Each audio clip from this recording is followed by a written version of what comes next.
coach of the Cincinnati Cyclones right now, Jason Payne. Jason, first off and foremost, congratulations. What does that honor, that promotion mean to you? It's a great honor, guys. I mean, to be one of the only, I guess, African-Canadian, African-American, however you want to phrase it, BIPOC coaches in pro hockey. It's a great honor. As you know, Johnny, you've seen how long we've worked at this hockey game ourselves.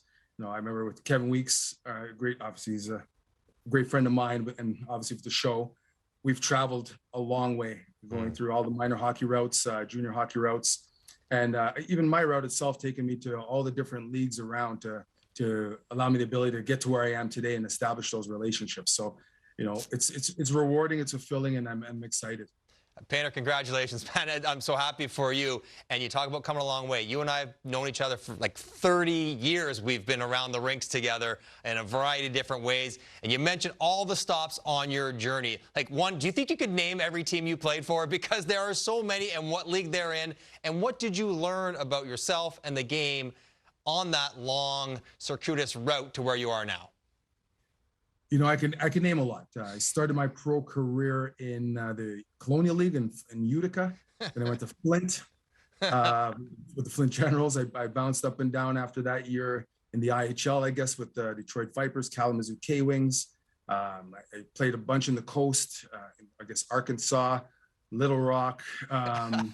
Some cities, some hockey cities right there, Arkansas along the way. And so, when you grinded it out, and those are not always glamorous places to play professional hockey. What did you learn? What did you learn about the game? What did you learn about yourself? Perseverance. Listen, if you got to love the sport. It's got to become a passion. It's got to be a lifestyle for you. And, the game gives you every opportunity to say, hey, pack it up, get out of here, go home. You're done.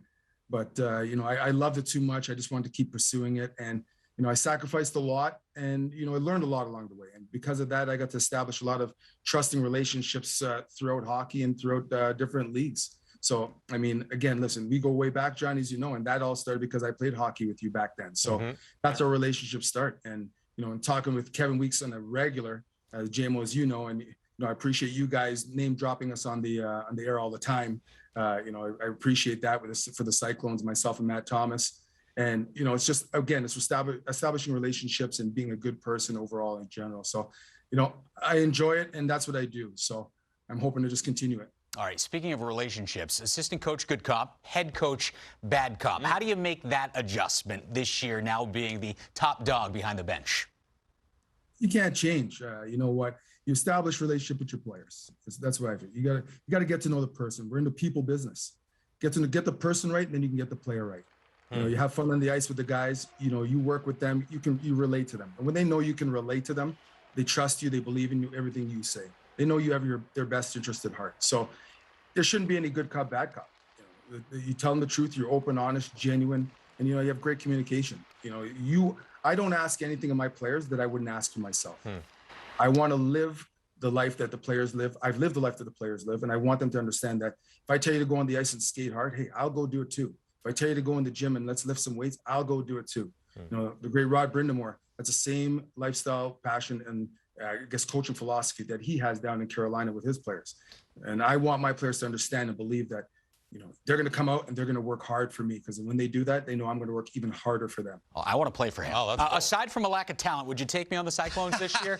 My goodness, what a speech. There we go. You can find a role for you, JMO, no problem. As far as style, though, Payne, what kind of game do you like your teams to play, or does it depend on personnel?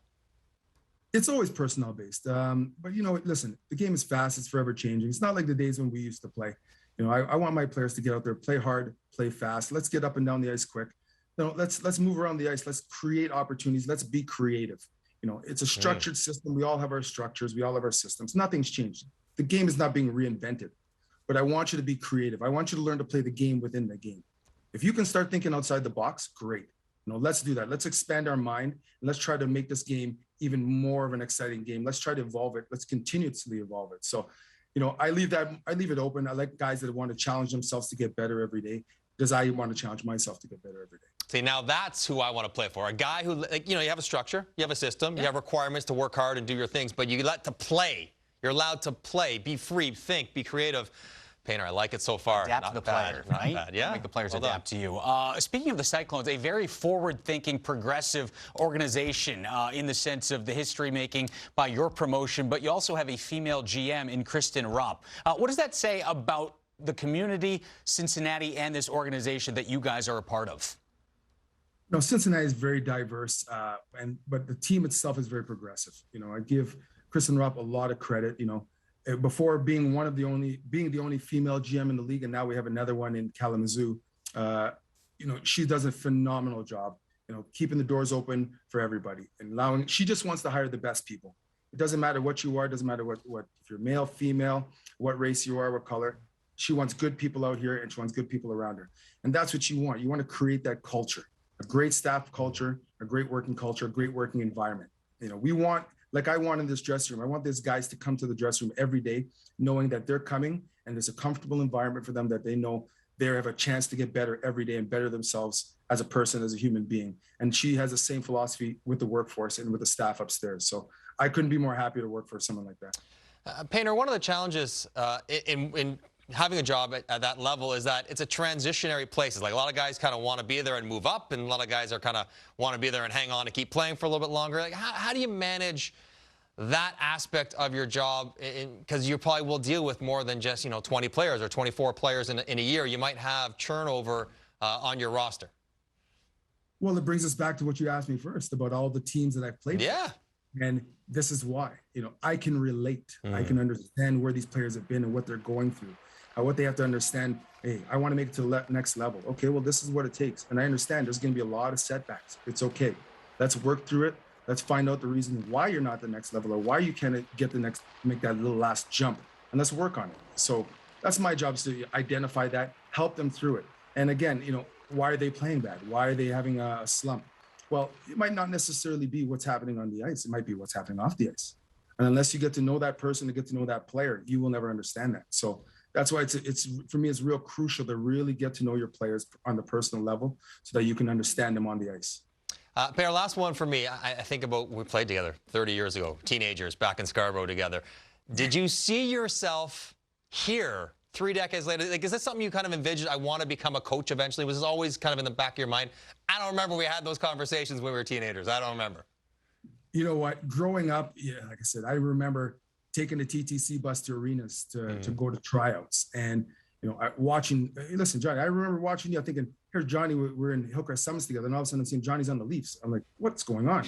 This is amazing, And again, with Kevin Weeks, like obviously him and I are side by side childhood friends, and watching Kevin and following his whole career, and like when he has his goalies and his goalie coach is shooting on him or wants, hey, I'm there, I'm shooting with him. Kevin and I are going out in the morning. We're training every day, running. Hockey players of today, they have all the facilities to do all the dry land. They can do whatever they need. But back then we just had the park benches, the hills, and Kevin was very progressive when it came to that. And I think he helped keep me on that good path to going forward. And I can always be thankful to him for it. But as you see hockey progress, and you start making those climbs and understanding, you get a little bit more of a taste, and you're like, oh, this is good. You get a little bit more of a taste. Ooh, this is good. And the hunger just you keep getting fueled and fueled and fueled. That the drive and the passion, like I said before, you can't like it, and you can't not just only love it. It has to become a lifestyle. And it became a lifestyle for me. And when I was done playing, I wanted to continue to give back, and I wanted to continue to develop young hockey players, because I know what it was like not having the ability to have somebody to help me and teach me and guide me. So I said, hey, you know what? I'm going to do that. I'm going to give back to the players. And that's what I did, jumping back into minor hockey, with the Mississauga Senators organization, when I was coaching with them for a while, and then all the junior A teams that I worked for, and a few OHL teams, and continuously developing and working on my craft. Listen, when I played, I wasn't the guy that was going out there scoring goals, but I had to continue to work on my craft day in and day out. I remember sacrificing summers, going down to Boston and staying and living with Mr. Paul Vincent, one of the greats from the East Coast. And he taught me some hard life lessons too. And it was amazing, because when you look back at it, I'm forever thankful and grateful for some of the lessons that he taught me, which helped mold me into the person I am in hockey today as well. So, there's a lot of people that are involved, but you got to take bits and pieces along the road. And that's what the journey's about. It's a journey. There's a path set out for you. You got to trust the path, and you got to trust the process. So. And what a journey it's been. It's taking you right to the head spot in Cincinnati. You mentioned brother. taste and hunger. Skyline chili, yes or no, before we go? It's very polarizing. Oh, it's a good question. We're Cincinnatians, yay, Skyline. I'm okay though. Well done, well Awesome done. stuff. Hey, congratulations, Jay. and we wish you nothing but the best this upcoming season in Cincy.